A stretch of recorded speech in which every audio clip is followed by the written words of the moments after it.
And చాలామంది ఈ సినిమాకి చాలా బడ్జెట్ ఎక్కువైంది, వర్కౌట్ అవుద్దా అన్నారు. వాళ్ళందరికీ ఒకటి చెప్తున్నాను, మన పవన్ సార్ ఇమేజ్కి ఎంత చేసినా తక్కువే. అంతకంటే ఇక్కడ ప్రొడ్యూసర్ రత్నం సార్ ఉన్నారు, ఆయన సినిమా అన్ని హై బడ్జెట్లే, ఓవర్ బడ్జెట్లే, అన్ని 2 ఏళ్ళు 3 ఏళ్ళు.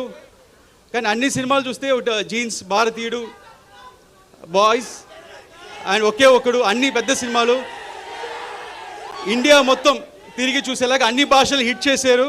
అలాగే ఈ సినిమా కూడా ఉండబోతుంది. వాళ్ళందరూ ఇంకోటి చెప్తున్నాను, ఇండస్ట్రీలో హైయెస్ట్ కలెక్షన్ అప్పట్లో 2004లో, అప్పట్లో 2000లో ఖుషి సినిమా ఫస్ట్ హైయెస్ట్ కలెక్షన్. దాని తర్వాత first 100 crores box office collection Telugu సినిమాలో గబ్బర్ సింగ్, అది పవన్ స్టార్ అంటే. నెక్స్ట్ మన సినిమా 100% స్ట్రైక్ రేట్తో కొట్టబోతున్నాం.